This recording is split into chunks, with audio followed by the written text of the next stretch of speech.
हाय twins baby girls Marathi YouTube चॅनलमध्ये तुमचं सगळ्यांचं स्वागत. पिऊ बाबांनी तुम्हाला हाय केलंच आहे. आता आम्ही सगळेजण आमच्या SRPFच्या कॅन्टीनमध्ये निघालेलो आहोत. ऊन एवढ्या प्रमाणात वाढलेलं आहे की आता 4-4:30च्या दरम्यान आम्ही बाहेर पडलो आहे. तरी किती ऊन लागते. पिऊ बाबू खरेदी करून देत नाहीत तरी पण त्यांना आम्ही घेऊन निघालो आहे, कारण त्याही दिवसभर घरात खेळून खेळून कंटाळतात. त्याच्यामुळे त्यांना पण बाहेर गेलं की जरा छान वाटतं. मग आम्ही त्यांना पण खरेदीला घेऊन निघालो आहे. या SRPFच्या क्वार्टर्स आहेत आणि इथून जवळच SRPFचं सबसिडी कॅन्टीन आहे.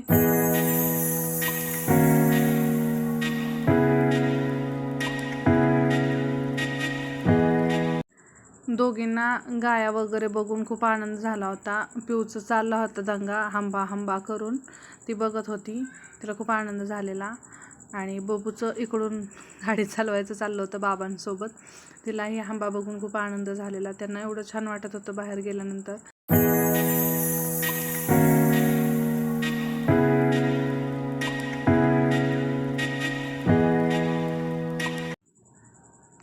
आता आम्हाला पुढं गार्डन दिसलंच आहे.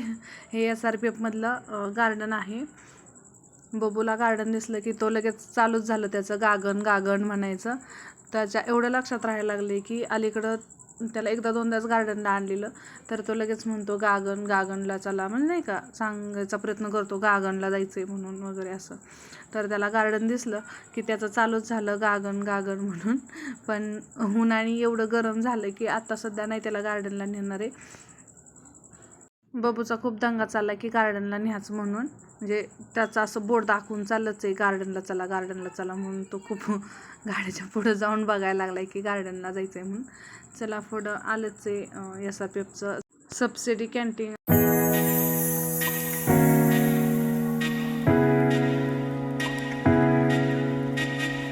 गहू दळायला आणलेले ते न्यायचे होते. तिथंच कॅन्टीन जवळच गिरण आहे कॅम्पमधलीच. मग तिथं ते दळायला घेऊन निघालेले. तोपर्यंत मी आणि पिऊ पुढं निघालो कॅन्टीनमध्ये. हे बघा, हे आहे सबसिडी कॅन्टीन. तोपर्यंत आलेच ते दळण टाकून.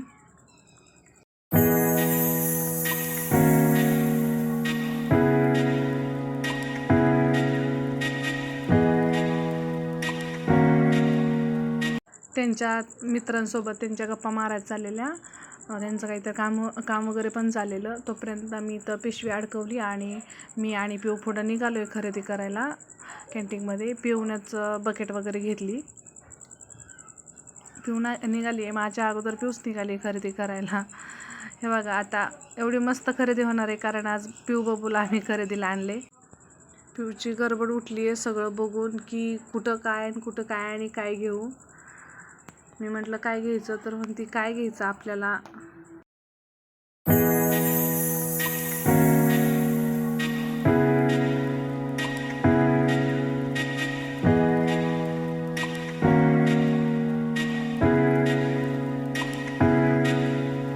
पिऊ आणि माझी खरेदी सुरूच झालेली. तोपर्यंत बबू आणि बबूचे बाबा आलेच.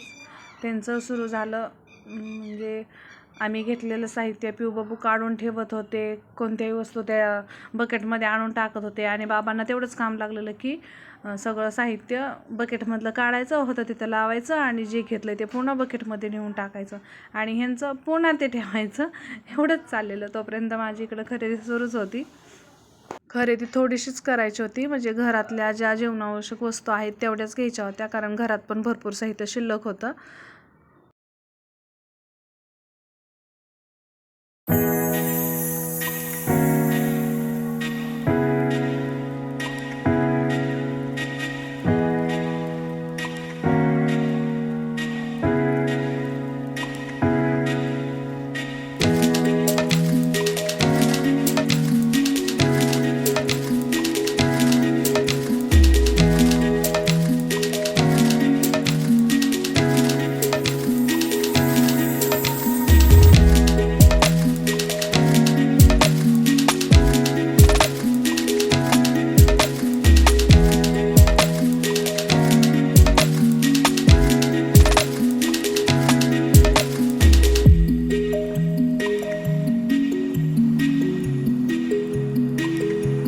ह्यांना तर फक्त दोघींना अडवण्याचंच काम लागलेलं, कारण ते एवढ्या उचपत्या करत होत्या की सगळ्या वस्तू कुठल्या कुठं नेऊन ठेवलेल्या.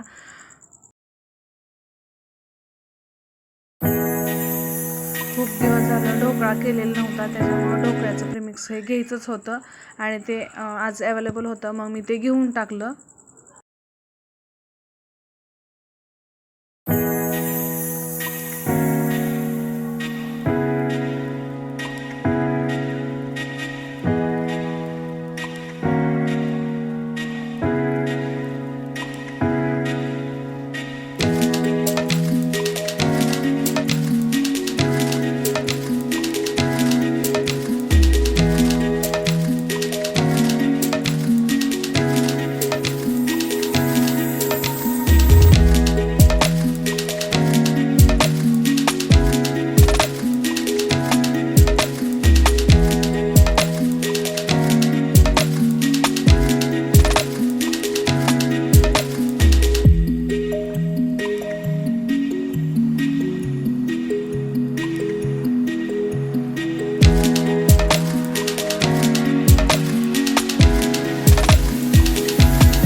आत्ताच आम्हाला कुठंतरी दात आले तरी आम्हाला ब्रश घ्यायचेच होते.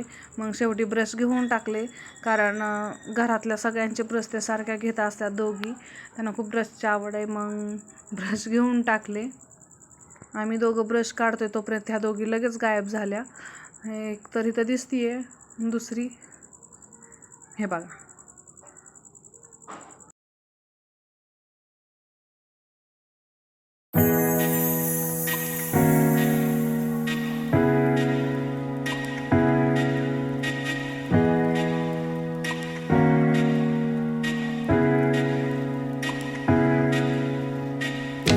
बहिणीची डिलिव्हरी झाली, त्याच्यामुळं तिच्या बाळाला हा बेबी किट घ्यायचं होतं, पण त्याच्यातल्या काही वस्तू अशा असतात की त्याचा वापर जास्त प्रमाणात होत नाही, त्याच्यामुळं ते काही किट आम्ही घेतलेलं नाही.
दोघींचे पाय कसे दुखत नाहीत काय माहीत. कंटिन्यू ते खेळण्यात एवढ्या दंग झाल्या. त्यांना एवढ्या वस्तू दिसल्यात की त्यांना किती खेळावं आणि किती नाही तेच कळण झाले.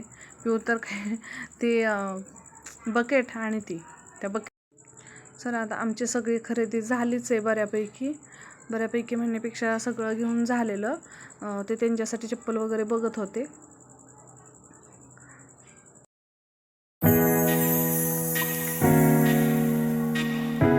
चला आता बिल करून घेऊ आणि पिऊ त्यांना बिल करण्यामध्ये मदत करत होती. तर पुढच्या व्लॉगमध्ये भेटूया. तोपर्यंत बाय बाय.